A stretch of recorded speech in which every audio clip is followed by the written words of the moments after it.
Hello, I'm Brigantia Blackbird of Blackbird's Brew. Happy Saturday. Before we get started on this week's sneak peek for the week of October 10th through 16th, I would like to apologize in advance for my voice. If I sound a little funny to you today, it's because I'm struggling with allergies. We're right at the tail end. It always seems to get a little bit worse the closer we get to frost. And, well, my allergy pill can only do so much, so thank you for bearing with me. Let's begin as we always do with looking at what the astrological forecast has in store for us. The sun remains in the sign of Libra, a cardinal air sign. So think charming, romantic, fair. We have that kind of energy going all around, even if it's a little difficult for us to detect right now because we still have a lot of upheaval going on. And all that static and all that noise can sometimes make us lose sight of that nice balanced Libran energy.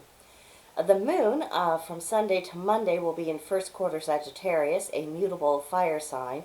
So think imaginative, adventurous, philosophical. If you're doing any kind of research, these are the days to go down your rabbit hole. Then later on Monday and on through Wednesday, the moon will be in the first quarter of Capricorn, a cardinal earth sign, which is about traditions, responsibilities, obligations, buckle down, get your stuff done, that sort of thing. Now, the moon will go into its second quarter on Tuesday at 10:25 p.m. Central Time. Wednesday through Friday, the moon will be in the second quarter of Aquarius. Fixed air, think rebellion, freedom, individuality. Things could get rowdy on these days. So, you might find yourself doing things and pursuing them with some gusto. Just make sure you're on solid ground before you do so because things could get wild. Then later on Friday, then through Saturday, it will be in second quarter of Pisces, mutable water signs, so think dreaming, nostalgia, intuition, leaning more into the creative aspects of your brain. Mercury remains in retrograde all through this week, and it'll be retrograding in Libra, again, cardinal air sign. This is notorious for worsening any disagreements you might have with your spouse or your partner. This is the kind of conditions that could make for the final reconciliation or the final rupture, so be kind to one another. This also is prone to delaying judicial decisions, so if you have any kind of ongoing legal matters, don't expect a swift resolution just yet. The planet Venus will be in Sagittarius, a mutable fire sign, outgoing and charismatic, adventurous. Have fun with your partner, especially if you've been having a little bit of uproar with them. If you make use of the Venus energy, of trying to remind yourself and remind your partner of why you came together to begin with, what kind of things you enjoy doing together, that can help patch up any disagreements that you might be having. And also keep in mind that Mercury and Venus are both planets that are very close to us, relatively speaking, and so their energies have a more personal impact on us. So we're going to be feeling both of them. So if you're aware of what Mercury's doing and you make use of what's going on with Venus, that can help you smooth your pathway forward at least a little bit. Mars is in Libra, cardinal air, so think creative, harmonious, balanced, good time for teamwork and also creative projects in general. Jupiter is still retrograding in the sign of Aquarius, a fixed air sign, which means we are still facing uncomfortable truths, losing freedom, difficulty balancing. You don't need me to point that out because you can look literally at any direction in our society and you can see how this energy is playing out. Now, some good news. Saturn is going direct. On Sunday at 9:17 p.m. Central Time, it will still be in the sign of Aquarius. It'll still be that fixed air.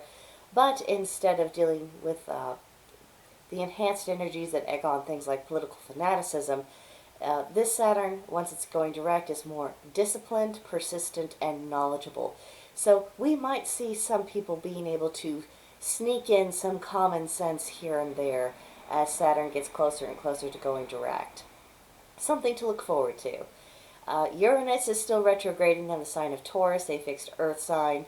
If that has to do with our own personal relationship with nature. If we are seeing something that needs tidying up, maybe this is just a good opportunity to do that. One of the simplest ways to honor the land that we all claim to cherish is just by cleaning up. Maybe it isn't your responsibility to have to go out and do this and that. But if you go ahead and you take on and you just get it done, that has benefits for you, benefits for the earth, benefits for the community, and it's something that isn't obnoxious. Imagine that, being helpful without being obnoxious.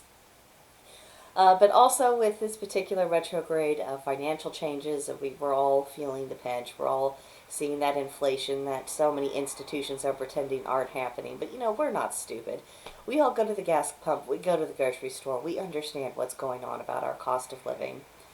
And this is also a time of shaking foundations. And honestly, where is there a foundation left in our society that has gone unshook? I mean, point it out to me, because it probably has a great big bullseye on it at the moment.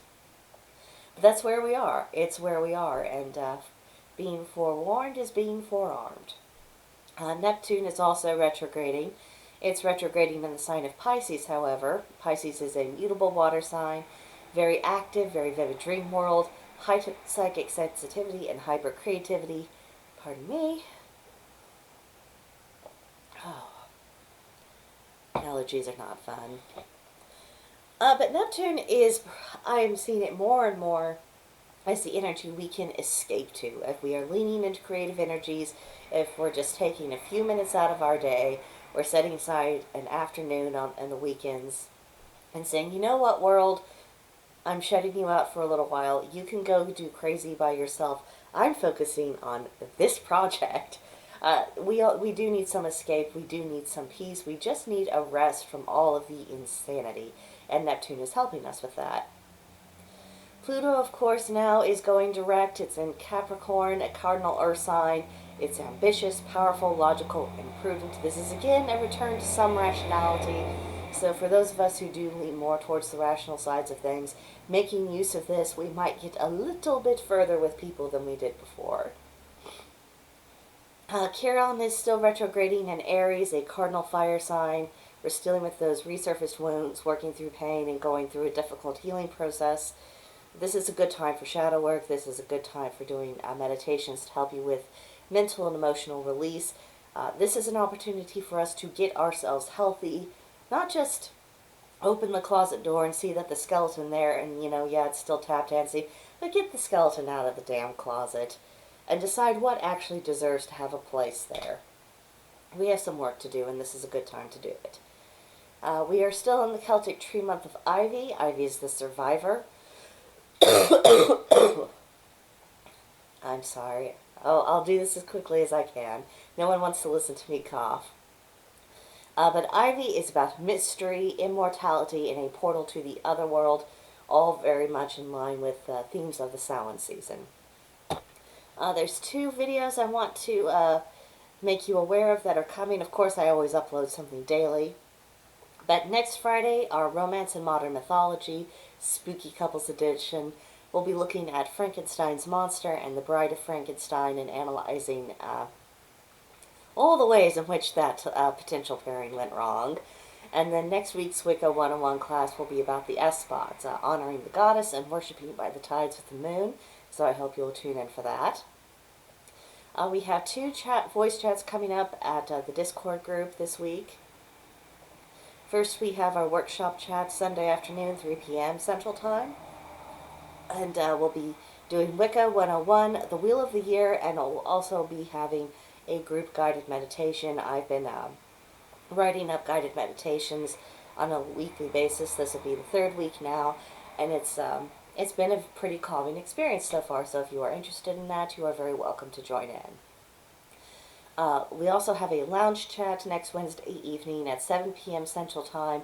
We'll be in week 2 of our book club. And the book is Halloween Customs, Recipes, Spells by Silver Raven Wolf.